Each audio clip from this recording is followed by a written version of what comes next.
Hi there, this is Shannon with STX Software, and I'd love to show you around what you can expect to see in STX Cloud version 1.9. Okay, so first things first, we have added an e-traveler, which is really exciting. A lot of our end users have been asking for this. So how you'll get there is you'll simply navigate to the appointment book, click on any appointment, and down here you'll see Caroline Martin, e-traveler.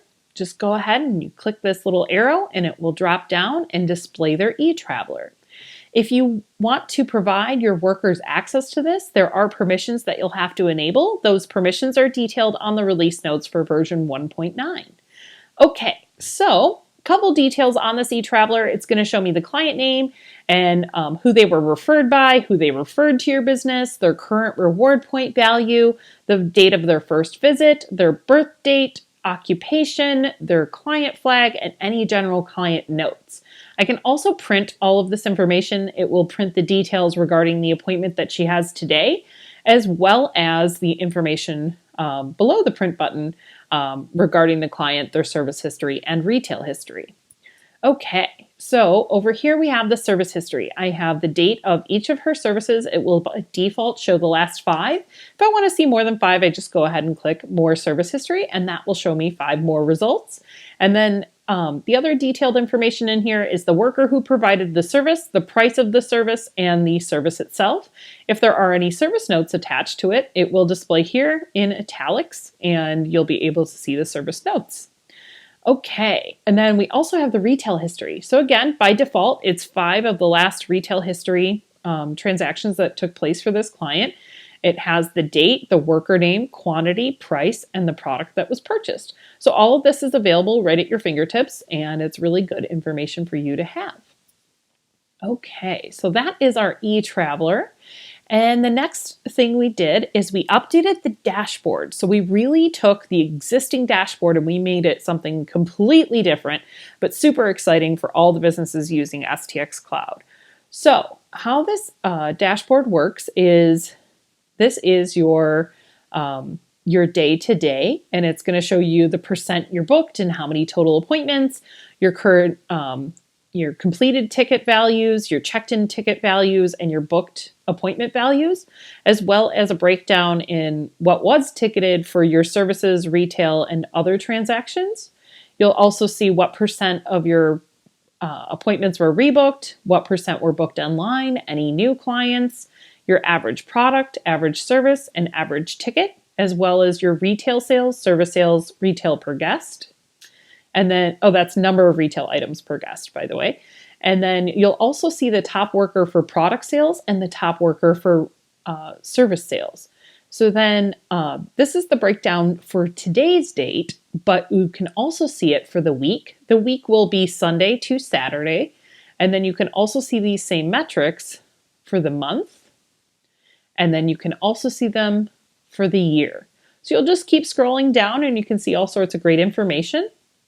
If I scroll back here to the top, you can see there's a drop down. I can select a different worker that I want to see their detailed information specifically for this worker.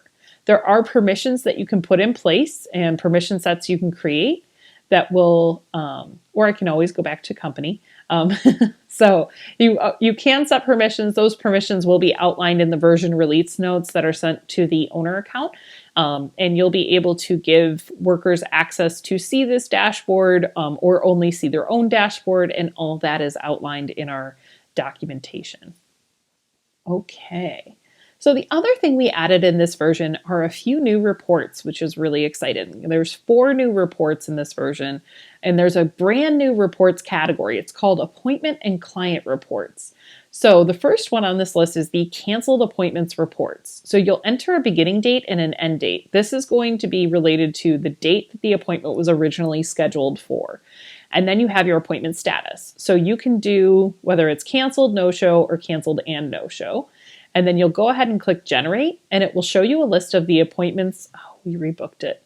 I had a blank one, but so it'll have a list of the appointments, their status, whether they were canceled or no-show, the original date and time of the appointment, the worker who was providing the service, and then it will tell you the names of the services and the workers they were scheduled with.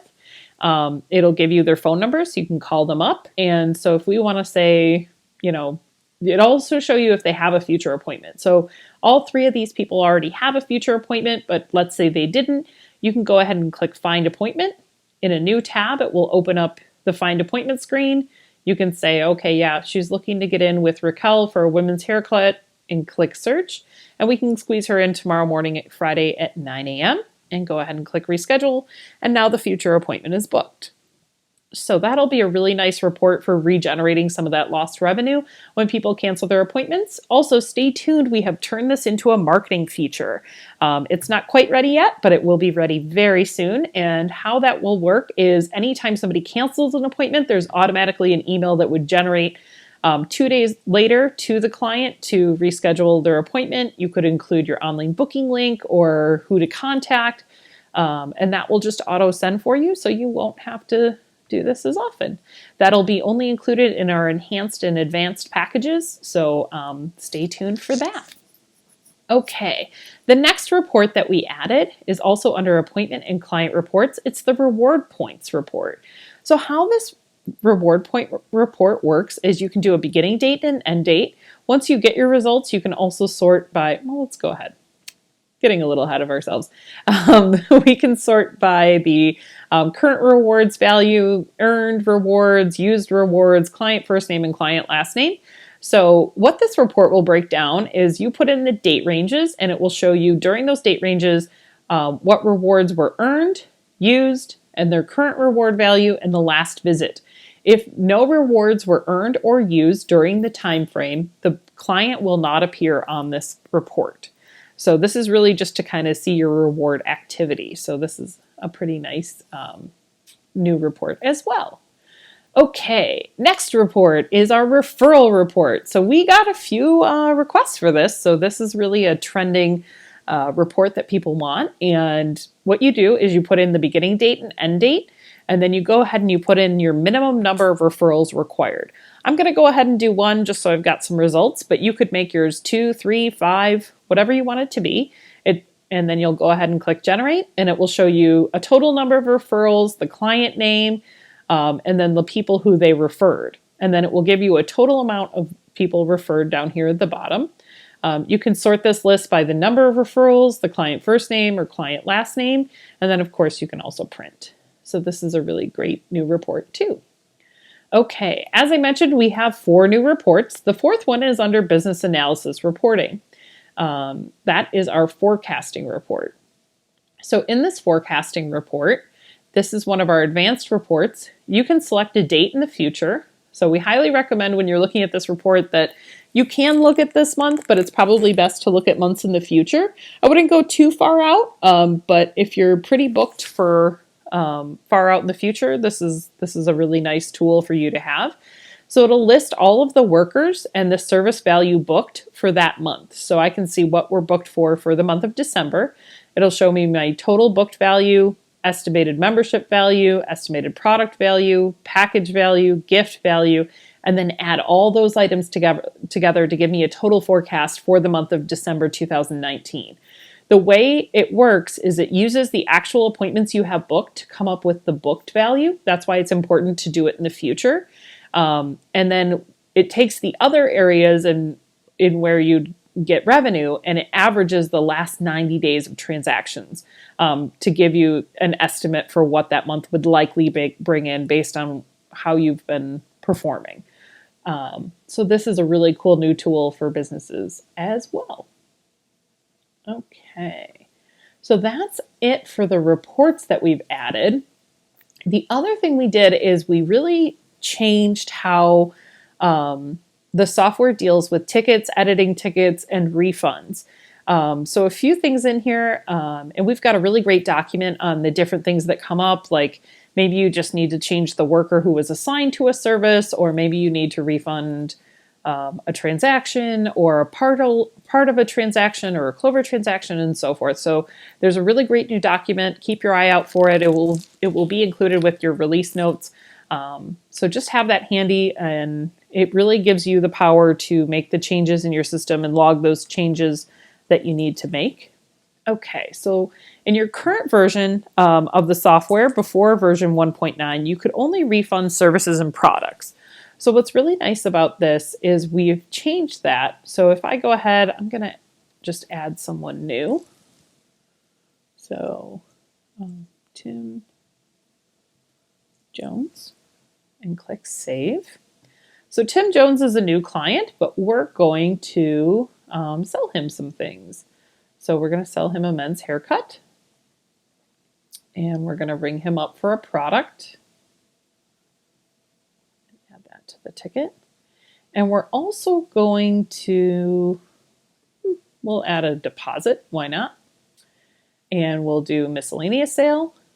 And just for fun, we'll do a tip of 20%. We add that to the ticket. So in the past, deposits, tips, miscellaneous sales, we weren't able to refund those. So the really nice thing is now you can refund every single thing you sell with the exception of a gift certificate. Unfortunately, we can't do that quite yet. We are hoping to be able to do that in the future where you'll be able to reload gift cards as well as refund gift cards. But for right now, that's really the only restraint we have to put on there. The system just isn't there yet. But so we'll go ahead and we'll pay for this. So we'll do cash, add to ticket. So once we've completed the ticket, let's say we've got to refund all of it. So I can go in here and it has a new button. It says issue refund. This will be on every ticket. So if you want to issue a refund, you can. Before I go in there, just to point this out, if I just need to change the men's haircut, that it wasn't Shannon who performed it, it was Raquel, it's going to be the same amount. I can update that. I can also go to edit ticket details, and I can edit maybe the payment type I paid that was cash. It was actually a check. I can go ahead and I can update that. If the repair shampoo I sold, it was Raquel got the credit, but really it was Jerry, I can update that.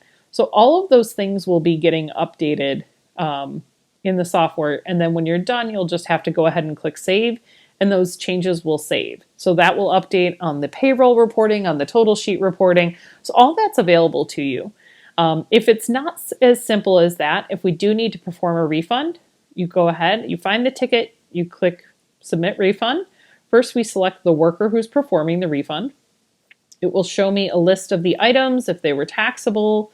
I can select which ones to refund. I don't have to refund everything. Like if we're not going to refund the men's haircut, I don't have to.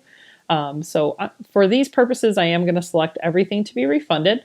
So my total refund amount is $122.60. And then we rung that up with the check like we did. We changed it. You can, like hypothetically, if somebody paid with a check, you probably wouldn't you'd either hand them their check back, which you could leave it this way. Or if you are going to refund them cash, you could change this and you could update that. Or if you want to put it back on their account, you can also put it back on their account. So I'm going to update this just to be cash for fun. But you'll put the amount to refund in here. And as long as the amount to refund is equal to the total refund amount, it will let you go ahead and save this. I'm going to do a different transaction after this that happens to be a Clover one because that is a little different. But you can spread this out. If you do the account charge, it's going to put that money back on their client card, and then they could apply that to a future transaction if need be. So maybe they've left and you just want to put that out there, you can do that. And then we'll go ahead and click save, and now that's completed. So if we go to our ticket details, you'll notice there's a refund item here, and it will show us our refund item. Okay, so the other way we can do refunds, so you'll go to your checkout list. So there's two changes. So this used to be refund client name and then refund no client. So we've updated that. So now it's refund by client name. If I type in a client's name and select that client, it would show me any transactions she's had. I'm going to change my timeline and see if that helps. It'll show me any transactions she's had, and then I can click that transaction and perform the refund that way. The other way I can perform a refund is again by going to the checkout list and going to refund by ticket number. So if you know the ticket number associated with that transaction, you can type it in here and search, which I will do in a second, or you can search for a date range. So if you're trying to find a specific ticket and maybe it's a no client, or maybe you know they paid by a certain payment type, so you can sort by date, ticket number, total amount, payment type, client first name, client last name. So if you're searching for something specific, you can find that in here. So I'm going to go ahead and type in a ticket number that I know the ticket number for. And it's going to display that ticket number here. So this was paid by Clover. So for any of you using Clover, this is how you'll perform a Clover refund.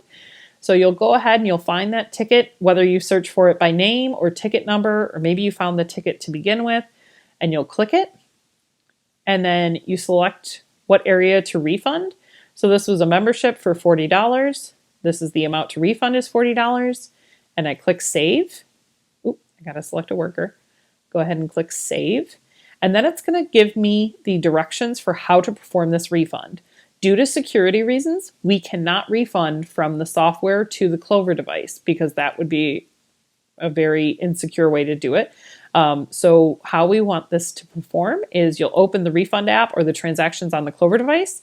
You'll look up a past payment. You'll select the transaction to refund.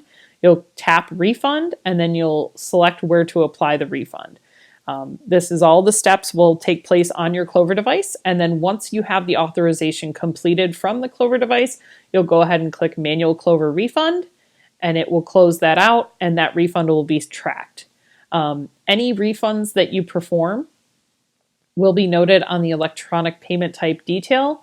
So that will be noted here, and you'll have that information readily available. Also, with this latest update, the electronic payment details will include any manual Clover entries, as well as, the refund, which we were already talking about. So that is some new details on how you can mark refunds. We don't have a way to delete tickets. We don't have a way to edit tickets. If you do need to change the values or change the worker, we definitely have ways to do that.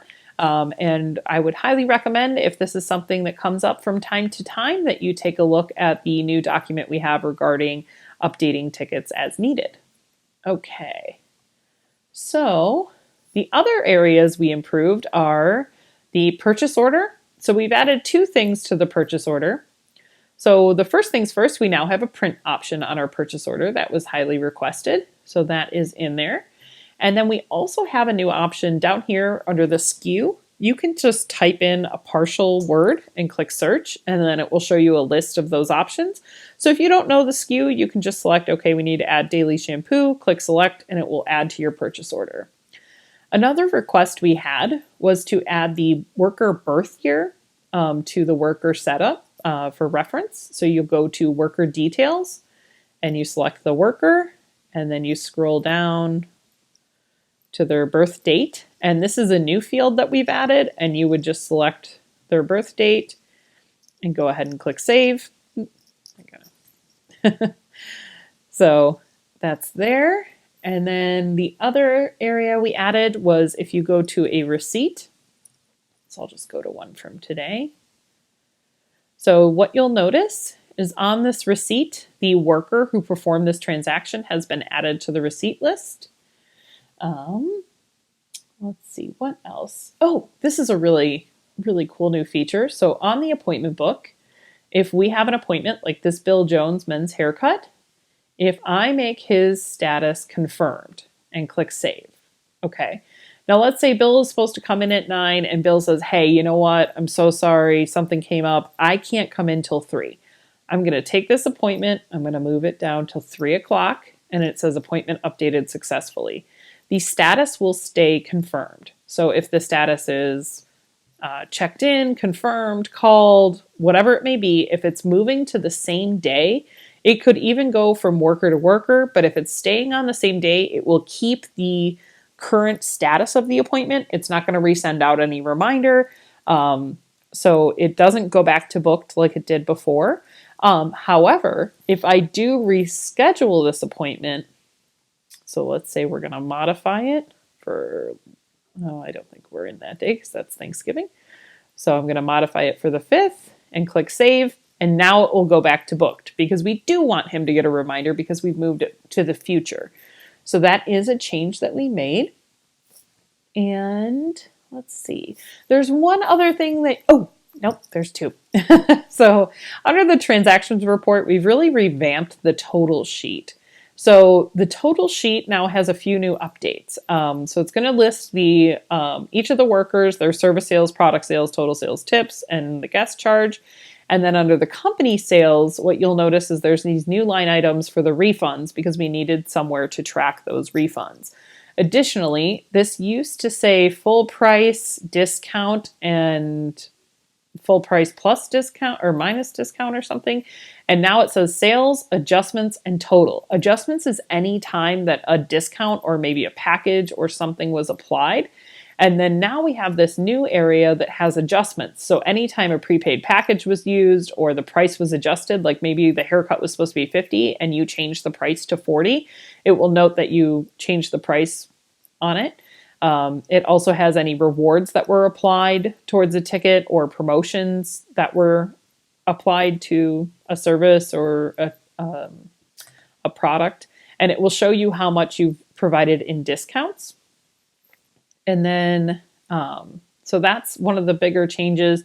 And then we also have this unpaid ticket amount down here as well. I think that may have been in the last release, but it's just good to know that it's there. So those are some of the changes that we've made on our total sheet. And there's one other thing that it's not a new feature, but it's something that you're going to see is there's two new areas. It's set up billboard goals and set up goals virtual coaching. These will be released in the next version of the software, so version 2.0. And this is going to be a really neat feature for, it's going to take the goals that we currently have today and really magnify them. We were hoping to get this included in the current version of the software, but we missed the mark just by a little bit. And so we're going to include it in the next one, but it was a lot of work to remove it. So we just graded it out and we hope you understand. But I'm really excited for all these big changes. We've got a big marketing release. We now have our Worker app on the App Store for both Android and for iPhone. And we've got another big release coming with these billboard goals and virtual coaching that will be really exciting. So stay tuned. We're going to just keep growing and keep adding, and we hope you all enjoy it. If you have any features that you'd like to see in the software, please let us know and have a great day.